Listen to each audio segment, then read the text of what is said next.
On October 16th, 2022, this woman right here, Melissa Town, pulled up to a Texas hospital, asked for a wheelchair, and claimed that her child's body was hurting. When a nurse went out to assist, she noticed that there was a child with a bag over her head and visible wounds to her neck. The child was immediately pronounced deceased within minutes of arriving to the hospital. When Melissa was asked what had happened by nurses, she had told them that she had taken her daughter's life earlier that day because she was, quote, an evil child, and even compared her to the horror character Chucky. Before I get into this video, I just want to give a trigger warning. Some of the information that I'm about to share is extremely disturbing. Now, upon authorities arriving to the hospital and beginning to question Melissa, she was very upfront and honest about what had happened that day and what she had done to her 5-year-old daughter, Nicole Town. She said that she had brought her to Tomble Park, where she ordered her to get down on her knees. She said that she pulled out a knife and struck her daughter in the throat. She said that when she realized Nicole was still alive,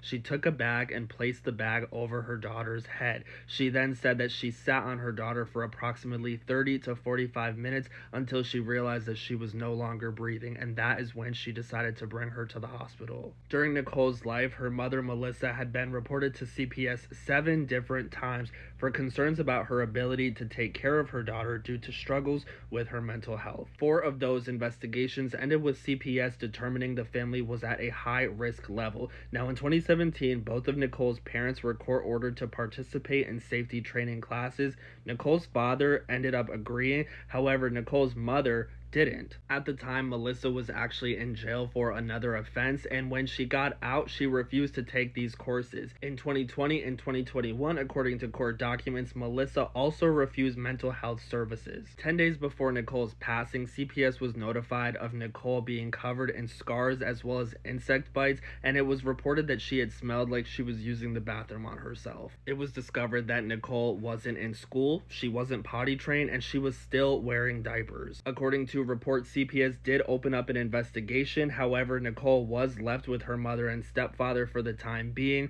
Nothing ended up coming from this investigation, however, because again, 10 days later, Nicole had died. After her arrest in 2022, in 2023, Melissa was deemed incompetent to stand trial by an expert. The prosecutor in this case, Gilbert Sawtell, said back then that competency is determined by 2 factors.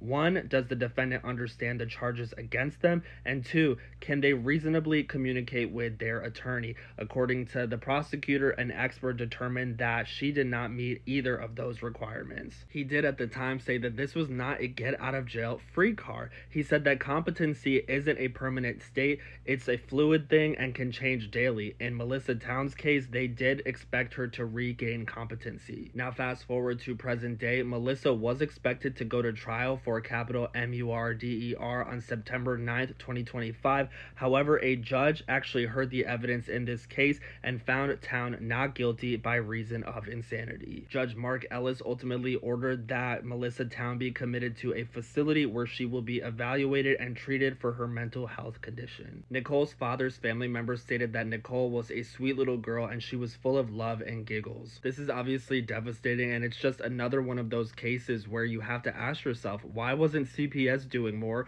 Why wasn't this little girl's family doing more? What do you guys think about this case? Let me know your thoughts in the comments.